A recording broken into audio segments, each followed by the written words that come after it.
In the year 2147, humanity had spread far beyond Earth. Colonies dotted distant planets and ships traveled between stars like birds migrating across oceans. Among these colonies was a small outpost orbiting Proxima Centauri b, a planet circling the closest star to Earth's sun. The outpost wasn't glamorous. It was little more than a collection of domes and antennas designed for research and monitoring. But it played an important role in keeping humanity safe as it ventured deeper into space. The crew stationed at the outpost was small and tight-knit. They worked long hours, often isolated from the rest of the universe, but they were used to it. Their days blended together in a routine of scans, repairs, and data analysis. It was quiet work, peaceful even, until the day everything changed. Jacob, the communications officer, was sitting at his station when the alert sounded. He frowned, leaning closer to his screen. At first he thought it might be interference. Space was full of strange signals after all. But this one was different. It was faint, almost drowned out by the background noise of the cosmos, but unmistakably artificial. Someone, or something, was sending a message. Jacob tapped his earpiece. "Captain Hayes, you need to see this." Laura Hayes, the outpost's commanding officer, arrived moments later. She was a tall woman with sharp features and an air of calm authority. Her dark hair was tied back neatly, and her uniform was spotless despite the long hours she spent overseeing operations. Jacob stood, up to make room for her at the console, pointing to the signal on the screen. "It's weak," he said. "But it's there, and it's not random noise. Look at the pattern." Laura studied the readout carefully. The signal pulsed in regular intervals like a heartbeat. It wasn't just random bursts of energy. It carried structure, meaning. She felt a chill run down her spine. "Can we trace it?" Daniel, the ship's navigator, stepped forward. He was younger than most of the crew, with curly brown hair and a habit of talking too fast when he got excited. "Already on it," he said, tapping furiously at his own terminal. After a few tense seconds, he looked up. "It's coming from deep space, way outside our usual range." Laura crossed her arms. "How far?" "Hard to say exactly, but it's moving. Whatever it is, it's heading toward us." The room fell silent. Everyone knew what that meant. If something was traveling through space and emitting a signal, it could only be one thing: a ship. But whose?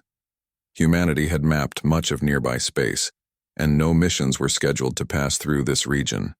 The possibilities swirled in Laura's mind. Could it be an alien vessel? Or perhaps a lost human expedition? "Is it possible it's ours?" Emily asked softly. She was the chief engineer, a petite woman with short blonde hair and a knack for solving problems others thought impossible. Her voice broke the tension, but the question hung heavy in the air. Laura shook her head slowly. "If it were one of ours, we'd know about it. This doesn't match any known designs or frequencies." She turned back to Daniel. "Keep tracking it. Let me know if it changes course." Over the next few hours, the signal grew stronger. Whoever or whatever was out there was getting closer. The crew gathered in the main control room, their faces a mix of curiosity and unease. Jacob adjusted the frequency settings, trying to pull more information from the transmission. Finally, he caught something, a series of tones followed by a burst of static. "There!" he exclaimed, pointing at the screen. "That's definitely a language. Human-made, I think." Laura leaned in, her heart pounding. "Translate it." Jacob hesitated. "I can try, but it'll take time. It's encoded." "We don't have time," Alex interrupted. He was the tactical officer, a broad-shouldered man with a no-nonsense attitude. His arms were crossed, and his jaw was set firmly. "If this thing is hostile, we need to prepare now." "I agree," Laura said, standing up straight. Alex readied the defenses just in case. "Jacob, keep working on the translation. Everyone else, you stay alert. We don't know what we're dealing with yet." As the crew dispersed to their tasks, Laura stayed behind, staring at the blinking signal on the screen. Something about it felt familiar, like a memory she couldn't quite place. She tried to push the feeling aside, focusing instead on the practicalities of the situation. They had a job to do, and they needed to be ready for anything. Hours passed, and the signal continued to grow stronger. Daniel finally pinpointed its origin, a sector of space so far away that even light took years to cross it. When he shared the coordinates with Laura, her eyes widened. "That's impossible," she whispered. "What is?" Daniel asked, frowning. "That region hasn't been explored. Not by us, anyway. There's nothing out there, nothing human at least." Before Daniel could respond, Jacob called out from across the room. "Captain, I've got something." Everyone rushed over to his station. On the screen was a string of fragmented text, partially decoded. It read, "Identity unknown. Stop requesting assistance. Stop location compromised. Stop." Laura's stomach sank. "This isn't an alien ship," she said quietly. "It's human." The realization hit the crew like a shockwave. A human ship, lost in uncharted space, sending out a desperate plea for help. But how had it gotten so far? And why hadn't anyone heard from it before? "We need to investigate," Laura said firmly. "Prep the Pioneer. We're going out there." The Pioneer was their only vessel, a modest research ship designed for short-range exploration. It wasn't built for combat or long journeys, but it was all they had. The crew worked quickly, loading supplies and running final checks. As they prepared to leave, Laura addressed them one last time. "We don't know what we're walking into," she said, her voice steady. "But if there's even a chance someone out there needs our help, we owe it to them to find out. Stay sharp, stay focused, and trust each other. That's how we'll get through this." With those words, the Pioneer detached from the outpost and began its journey into the unknown. Behind them, the safety of the colony faded into the distance, replaced by the endless expanse of stars. Ahead lay mystery, and perhaps danger. But for now, all they could do was press forward, guided by the faint pulse of a signal that refused to be ignored. The journey to the source of the signal took longer than anyone expected. The Pioneer was not built for speed, and the vastness of space made every mile feel like an eternity. Inside the ship, tension filled the air. The crew moved quietly, each person lost in their own thoughts. They had left behind the safety of the outpost, venturing into a part of space no human had ever explored. The unknown weighed heavily on them. Jacob spent most of his time at the communications console, trying to strengthen the signal. He adjusted dials and rerouted power, determined to pull more information from the faint transmission. Finally, after days of effort, he managed to decode another fragment. It was short but clear. "Identify yourself. Stop, we are armed. Stop, approach, with caution." Laura read the message aloud to the crew. Her voice was calm, but her eyes betrayed her unease. "This doesn't sound like someone in distress," she said. "More like a warning." Alex, the tactical officer, nodded. "Agreed. If they're armed, we need to be careful. We don't know what kind of weapons they have." Emily, the chief engineer, chimed in. "Or what condition they're in. A ship that's been out here this long, it could be damaged. Maybe they're just being cautious because they don't trust us." Laura considered this. "Maybe. But we can't assume anything. Jacob, keep trying to establish contact. Let's find out who or what we're dealing with." For hours, Jacob sent out messages, broadcasting standard greetings in multiple languages. He included Earth's coordinates and identified the Pioneer as a research vessel. At first, there was no response. Then, just as hope began to fade, the warship answered. The voice that came over the speakers was rough and weary, belonging to someone who had seen too much. "This is Commander Ryan Carter of the Eclipse. Identify yourselves immediately." Laura stepped forward, speaking clearly into the microphone. "Commander Carter, this is Captain Laura Hayes of the Pioneer. We detected your signal and came to investigate. You requested assistance. How can we help?" There was a long pause before Carter responded. "Help? You're a long way from home, Captain Hayes. What are you doing out here?" "We're scientists," Laura replied. "We operate an outpost near Proxima Centauri B. When we picked up your transmission, we thought you might be in trouble. Carter's tone softened slightly, though it still carried an edge of suspicion. Trouble doesn't begin to cover it. My crew and I have been stranded out here for decades. We've faced things you wouldn't believe. Decades. Daniel, the navigator, whispered to Emily. How is that even possible? Emily shrugged, her brow furrowed. Time dilation? Maybe. Or some kind of advanced propulsion system. Laura ignored their exchange and focused on Carter. Commander, we're here to help. Tell us what you need. Another pause followed, longer this time. When Carter spoke again, his voice was colder.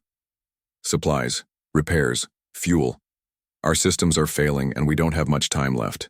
If you're willing to assist, we'll share what we've learned out here, knowledge you won't find anywhere else. Laura hesitated. There was something about Carter's tone that didn't sit right with her. His words were measured, almost rehearsed, as if he were choosing them carefully. Still, she couldn't ignore the possibility that his ship held answers to questions humanity had been asking for centuries. We'll do what we can, she said finally. But we'll need to assess your situation first. Fair enough, Carter replied. Approach slowly, and don't try anything stupid. We've been surviving out here for a long time, and we're not afraid to defend ourselves. The transmission ended abruptly, leaving the crew in silence. Alex broke it first. That guy gives me the creeps. He's scared, Emily said. Can you blame him? Imagine being stuck out here for years, cut off from everyone and everything. Or lying, Alex shot back. What if this is a trap? What if he's not really human? Laura raised a hand to quiet them. We don't know anything yet. Let's focus on getting closer and gathering more information. As the Pioneer approached the warship, its full size became apparent. It dwarfed their tiny vessel, its sleek design unlike anything the crew had ever seen. The hull gleamed, faintly in the light of a distant star, and rows of weapon turrets lined its surface. Despite its obvious power, there were signs of wear. Scorch marks, patches of rust, and sections where panels had been hastily welded back into place. Jacob tried to maintain communication, but Carter remained silent. Instead, the warship sent out a series of automated signals guiding the Pioneer toward a docking bay. Laura ordered the crew to suit up, preparing for the possibility of boarding the larger ship. Stay alert, she reminded them. We don't know what we're walking into. When the airlock sealed and the hatch opened, the crew stepped onto the warship. The interior was dimly lit, the walls lined with strange machinery that hummed softly. It smelled of metal and oil, with an underlying tang of something burnt.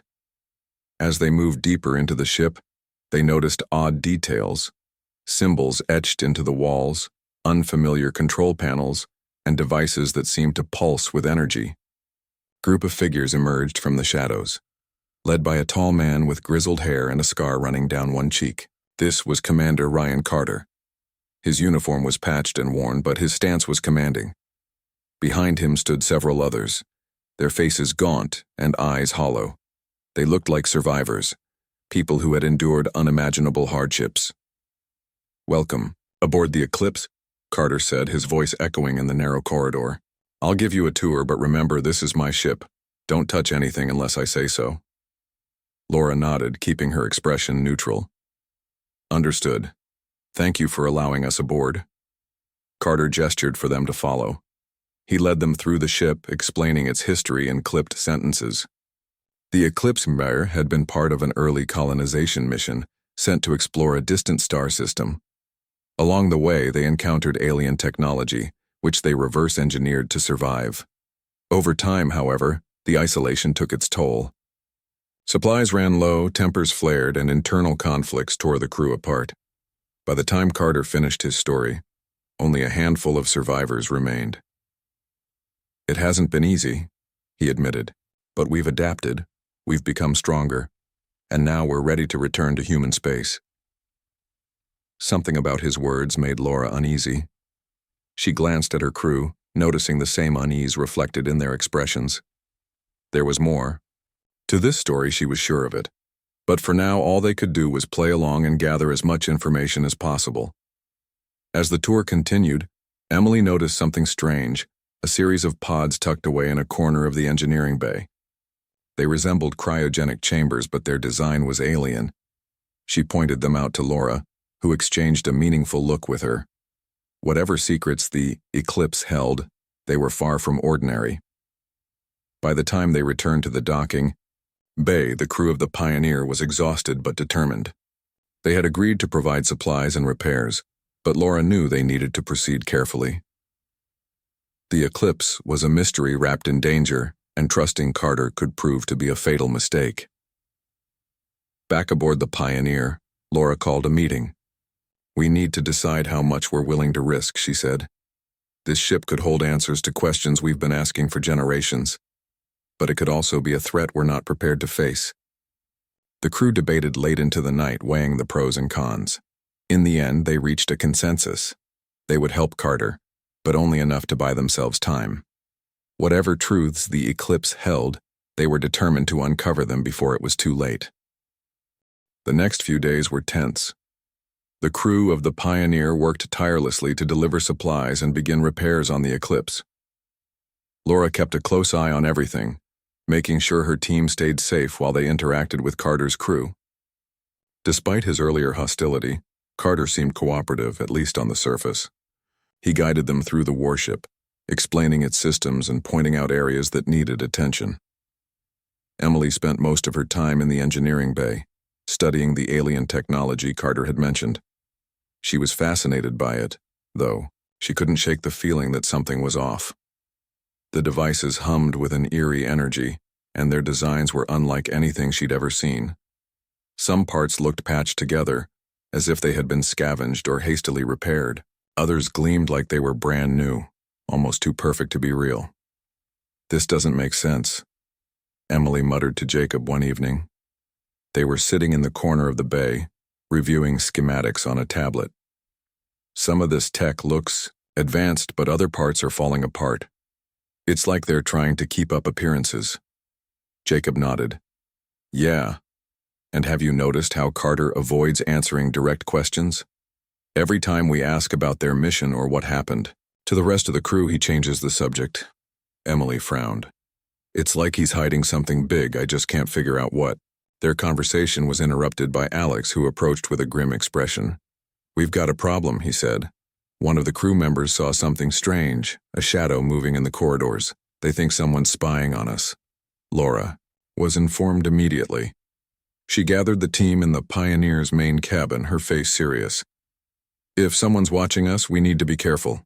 Stick together and report anything unusual. Whatever Carter's hiding, we can't let it catch us off guard." As the days passed, the strange occurrences grew more frequent. Equipment aboard the Pioneer began malfunctioning without explanation. Lights flickered, consoles froze, and once a door sealed shut on its own, trapping 2 crew members inside until Emily managed to override the system. Everyone felt the weight of unease pressing down on them, but no one could find a clear cause for the problems. Then came the whispers. At first it was just Daniel, who claimed he heard faint voices when he was alone in the storage room.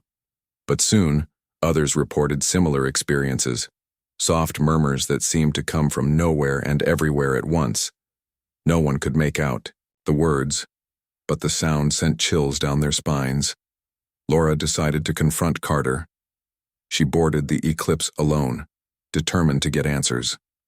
When she found him in the command center, he was bent over a console, typing furiously. His scarred face was pale and dark circles ringed his eyes. He looked up as she entered, his expression unreadable.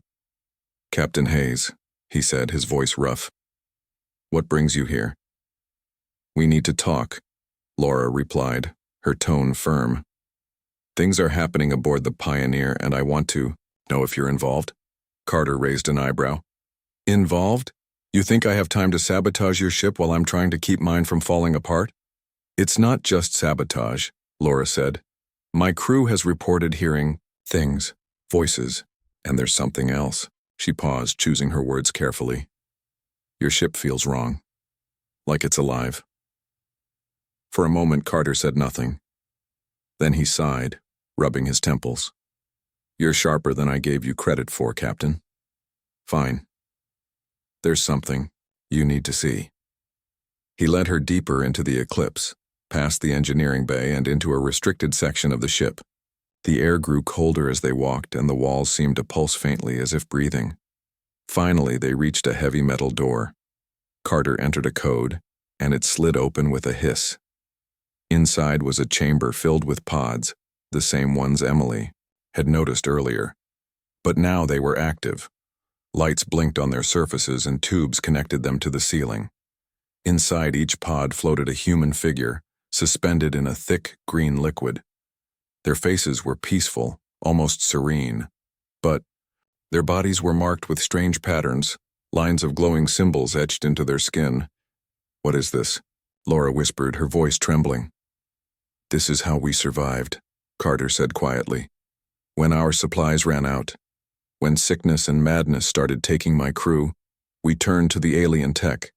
We modified ourselves, enhanced ourselves. These pods keep them alive, sustained by the ship itself." Laura stared at him, horror creeping into her chest. "You turned your crew into experiments?" "They volunteered," Carter snapped, his composure cracking. "They knew it was the only way. Without this, we would have died years ago. Do you think I wanted this? To lead a ghost ship full of half-alive soldiers?" Laura took a step back, her mind racing. This was worse than she had imagined. The Eclipse wasn't just a warship. It was a lab, a prison, and a tomb all rolled into one. And Carter, for all his bravado, was barely holding it together. Before she could respond, an alarm blared. Carter cursed under his breath and rushed back to the command center. Laura followed, her heart pounding. On the main screen, a red warning flashed. "System failure imminent." "What's happening?" Laura demanded. "The pods," Carter growled, slamming his fist against the console. "Something's destabilizing them. If they go offline, everyone inside dies." Emily appeared moments later, having received the distress call. Her face went pale as she scanned the readings. "It's spreading," she said. "Whatever's causing this, it's affecting both ships." Laura turned to Carter. "Fix it now!" "I can't," he shouted. "Not without help." "Your engineer. She might be able to stabilize the systems long enough for us to transfer the crew." Laura hesitated. Helping Carter meant risking her own crew's safety. But if she didn't act, dozens of lives would be lost. She made her decision. "Emily, do what you can. Alex, stay with her. Jacob, monitor communications. I'll handle Carter." As Emily and Alex worked frantically to contain the crisis, Laura kept a close watch on Carter. He paced anxiously, muttering to himself. Occasionally, he glanced at the pods, his expression torn between guilt and desperation. Hours passed, and the situation worsened. The Eclipse groaned under the strain, its systems buckling under the stress. Sparks flew from consoles, and smoke filled the corridors. Through it all, Emily refused to give up. She rerouted power, rewired circuits, and improvised solutions with tools she barely understood. Finally, after what felt like an eternity, the alarm stopped. The lights steadied, and the hum of the ship returned to normal. Emily slumped against a wall, exhausted but triumphant. "It's stable for now," she said. "But we need to get off this ship. It's not safe." Laura agreed. She called her crew back to the Pioneer and prepared to leave. As they detached from the Eclipse, Carter watched them go, his face unreadable. He didn't thank them or say goodbye. Instead, he simply transmitted one final message. "You've bought us some time. Use it wisely." Back aboard the Pioneer, the crew gathered in the main cabin. They were tired, shaken, and angry. What they had witnessed aboard the Eclipse haunted them. Laura stood at the front of the room, her expression grave. "We did what we could," she said. "But this isn't over. Carter and his crew are dangerous. Not because of what they've done, but because of what they've become. If they reach human space, they could cause chaos. We need to warn Earth Command and prepare for whatever comes next." The crew nodded, united in their resolve. They had faced the unknown and survived, but they knew the hardest part was yet to come. The Eclipse was still out there, drifting silently through the void. And somewhere within its cold alien heart, Commander Ryan. Carter plotted his next move. The Pioneer was quiet as it drifted away from the eclipse. The crew sat in silence, each person lost in their thoughts.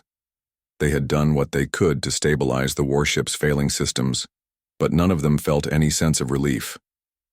Instead, a heavy unease settled over them, like a storm cloud refusing to break. Laura stood at the command console, staring out at the vast emptiness of space. Her mind replayed everything she had seen aboard the Eclipse, the glowing pods, the eerie hum of alien technology, and Carter's haunted expression. She couldn't shake the feeling that they had barely scratched the surface of the truth. Whatever secrets the warship held, they were far darker than anyone had imagined. Jacob interrupted her thoughts. "Captain, you need to see this."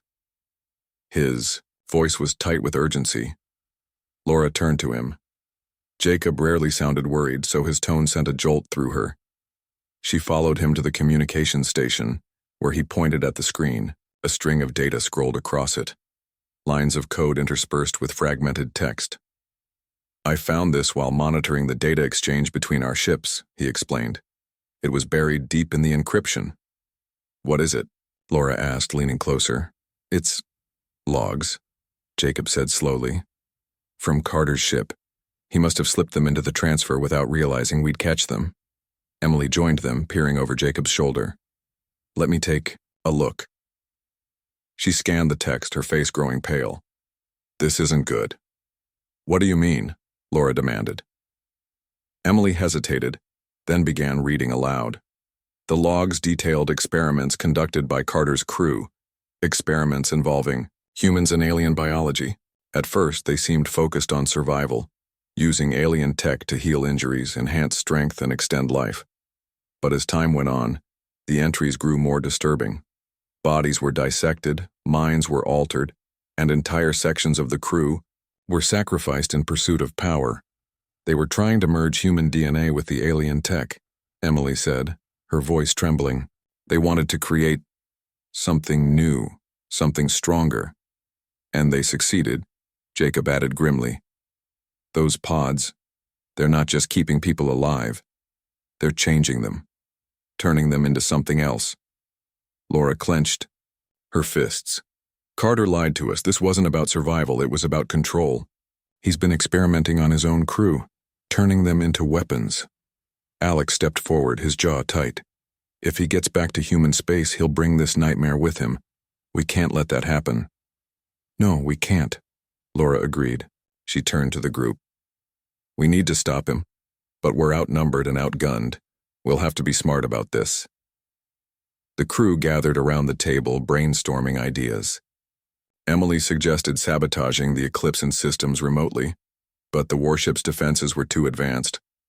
Alex proposed a direct assault, but even he admitted it was suicide. Finally, Jacob spoke up. "We've got one advantage," he said. "Carter doesn't know we saw the logs. If we act now, before he realizes we're onto him, we might be able to disable his ship." "How?" Laura asked. Jacob tapped the console. "The alien tech is unstable. Remember how close it came to failing earlier? If we overload its core, we can knock out the eclipsing systems long enough to escape." Emily frowned. "That's risky. Overloading the core could destroy both ships." "It's a risk we'll have to take," Laura said firmly. "Jacob, start working on a plan to trigger the overload. Emily, help him figure out how to target the alien system specifically. Alex, prep the Pioneer's defenses in case things go south. Daniel, keep an eye on the Eclipse. If they make a move, I want to know about it." The crew nodded and split up, each person focused on their task. As they worked, the tension aboard the Pioneer grew thicker. Every creak of the hull, every flicker of the lights made them jump. They knew they were running out of time. Hours later, Jacob and Emily approached Laura with their plan. "We can do it," Jacob said. "But we'll need to get close to the Eclipse again. Too far and the signal won't reach. Too close and they'll detect us." "Understood," Laura said. "Prepare the transmitter. We'll move in under the cover of darkness." As night fell, or rather, as the artificial lighting aboard the Pioneer dimmed to simulate nighttime, The crew prepared for their final approach. The ship drifted silently toward the eclipse, its engines powered down to avoid detection. When they were within range, Jacob activated the transmitter. On the eclipse, alarms began to blare. Carter stormed into the command center, his face twisted with rage. "What's happening?" he barked at his crew. "Unknown energy spike detected," one of them replied. "It's targeting the core." "Shut it down," Carter shouted. "Now." His crew scrambled to obey, but the alien systems resisted their commands. The hum of the ship grew louder, vibrating through the walls. Lights flickered, and sparks flew from consoles. In the engineering bay, the pods housing Carter's crew began to crackle with energy, threatening to rupture. Back aboard the Pioneer, the crew watched anxiously as the eclipse struggled against the overload. "It's working," Jacob whispered. "Not fast enough," Alex said, pointing at the viewport. Two of the eclipse's weapon turrets had swiveled toward the Pioneer, glowing ominously. "They've spotted us," Daniel shouted. Laura's voice cut through the panic. "Hold steady, we're almost there." The seconds stretched into eternity. The eclipse fired, sending beams of energy streaking past the Pioneer. Alarms wailed as the small ship rocked violently. Alex manned the controls, dodging the attacks with practiced skill. "We can't take much more of this," he yelled. "Just a little longer," Jacob replied, his fingers flying over the console. Almost there. With a deafening roar, the eclipse's core overloaded. A blinding flash of light filled the void, followed by a shockwave that sent both ships tumbling. The Pioneer systems flickered and died, plunging the crew into darkness. For a moment, there was only silence. Then slowly, the emergency lights came on, casting a faint red glow throughout the cabin. Laura stood shakily, gripping the edge of the console for support. "Report," she said hoarsely. "We're still intact," Alex replied, checking the damage. "Engines are offline, but life support is holding." "What about the eclipse?" Laura asked. Daniel studied the viewport. Through the haze of debris, the warship floated silently, its hull scorched and smoking. "It's dead in the water," he said. "No signs of activity." Laura exhaled, relief washing over her. "Good work, everyone. We did it." But the victory felt hollow. The crew knew they had only delayed the inevitable. Carter and his ship were dangerous, and if they survived this, they would come after humanity next. For now, though, they had bought themselves time, and perhaps saved countless lives. As the Pioneer drifted in the void, waiting for rescue, Laura recorded a message for Earth Command. Her voice was steady, but her words carried the weight of what they had witnessed. "To whoever receives this," she began, "we have encountered a threat unlike any we've faced before. Commander Ryan Carter and the Eclipse are not allies. They are survivors, yes, but also experiments. Their actions have crossed lines we cannot ignore. Prepare yourselves. Humanity's future depends on it." When she finished, she sealed the message and transmitted it into the depths of space. The crew gathered in the main cabin, exhausted but united. They had faced the unknown and emerged victorious, but they knew their journey was far from over. Somewhere out there, beyond the stars, other dangers lurked, and when they arrived, humanity would need to be ready. The Pioneer drifted in silence, its system slowly coming back online after the EMP blast. The crew worked tirelessly to repair the damage, their movements mechanical and weary. Exhaustion weighed heavily on them, but they knew they couldn't afford to stop. Every second counted.